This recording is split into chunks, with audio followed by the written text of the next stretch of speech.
All right.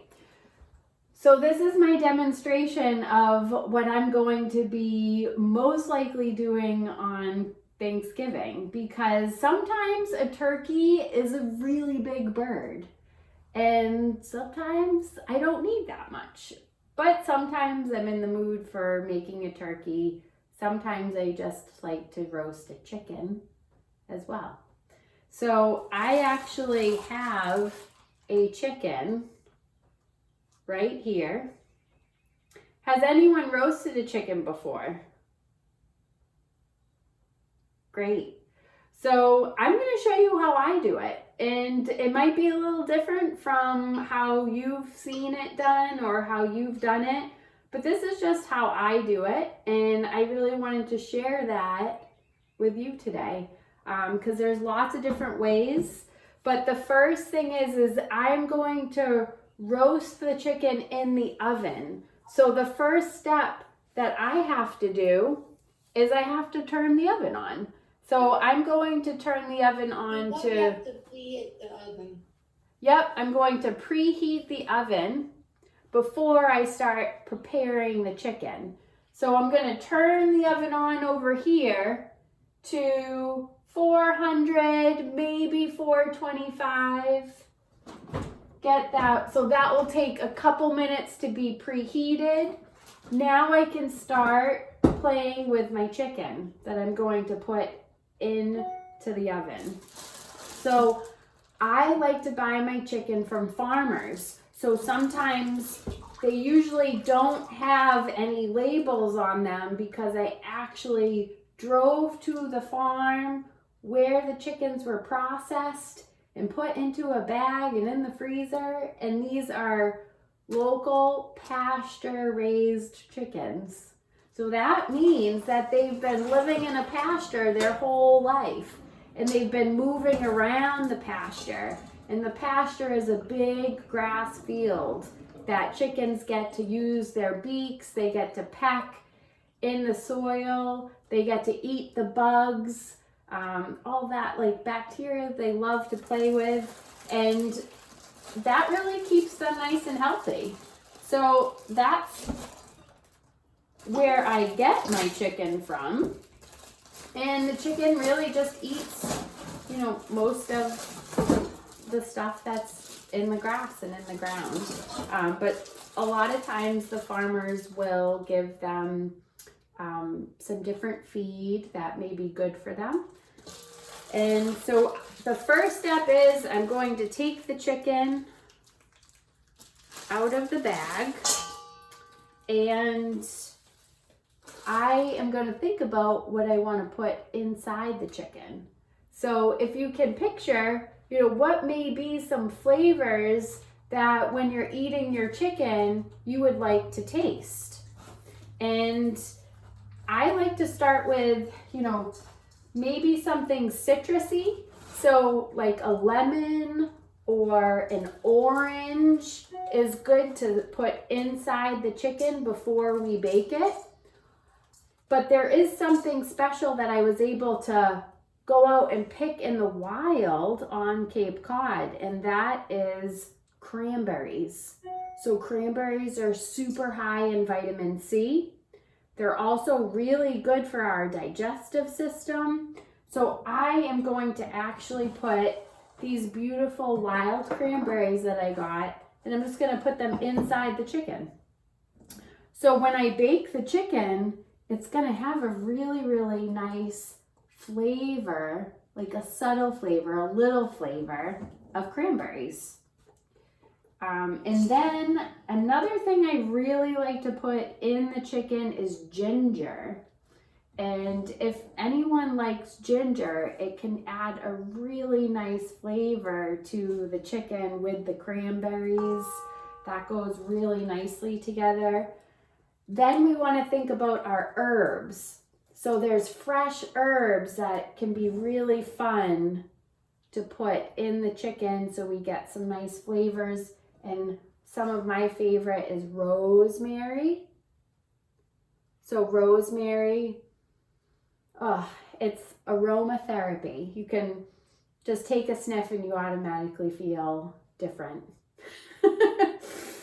So if anyone around you is having a bad day, go get some rosemary and hand it to them and say, sniff this. I guarantee it will change their day. Then we have thyme.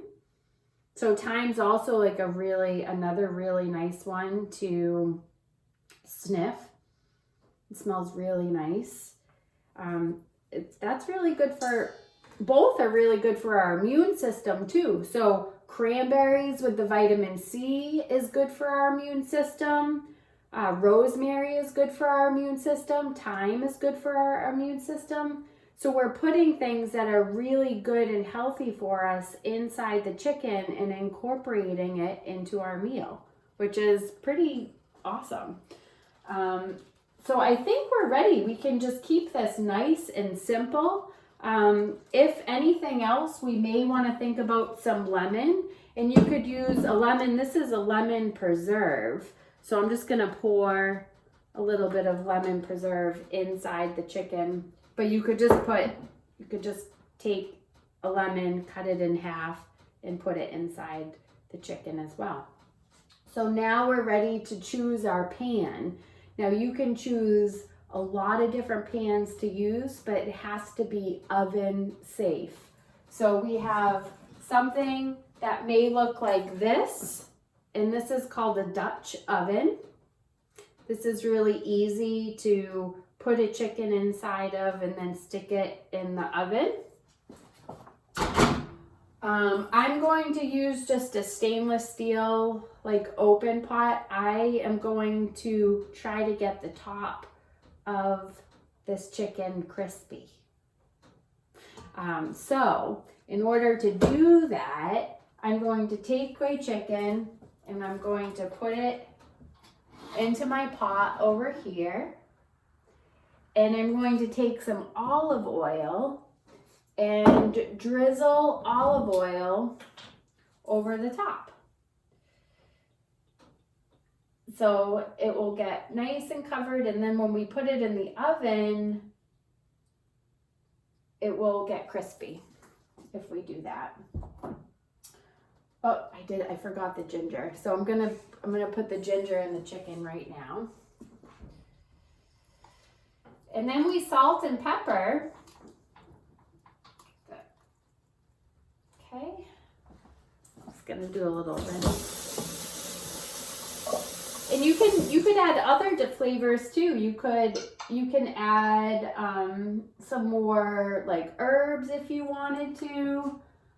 But we're gonna just do some salt and pepper over the top of the chicken, and we're gonna put it in the oven.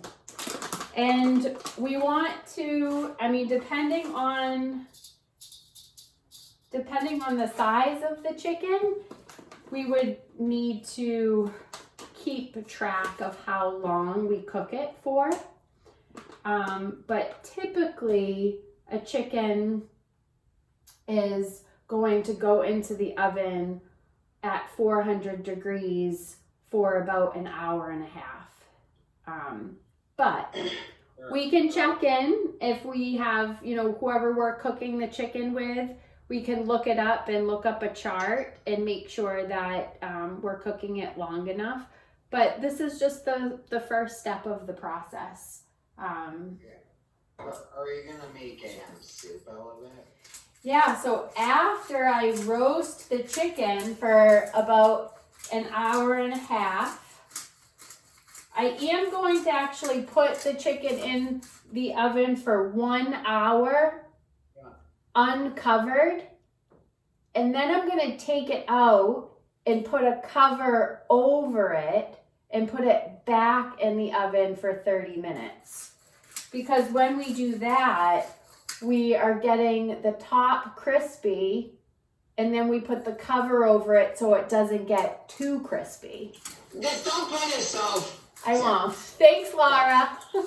Yeah, no, my mom's a nutritionist, so she... Awesome. I'm like, what's something with my mom? She just tells me don't burn yourself. I'm a nutritionist. Let me do it. Well, it's important for all of us to experience, roasting a chicken. So I'm just ready to put this in. I'm just thinking, one thing that I love to do while I cook is have a cup of tea. And that's something that we've talked a lot about, is having a tea practice in the afternoon. So you're making yourself a cup of tea. And I like to enjoy my tea as I cook. And a really cool thing on some of the teas is that they have quotes on them. And this one says, "A garden is a delight to the eye and a solace for the soul," which I have to agree with that. I love gardening and I love plants, and putting all of this stuff together and recognizing where all of this food comes from are, you know, either someone's garden or nature's garden if I'm finding these out in the wild, which is pretty cool. But I think that's really, that's a good step. I think I am going to add some potatoes and leeks and carrots and maybe some onion as well. And I'm going to cut these up and put them around the chicken. But I'm going to get the top of the chicken crispy first, and then I'll add these in, because I don't want my vegetables to get too cooked. But as long as they're, you know, just cooked enough, so I'm gonna wait a little while and then I'll add those in. So I think it's time to just put the chicken right in the oven. There we go. Great. So now we wait.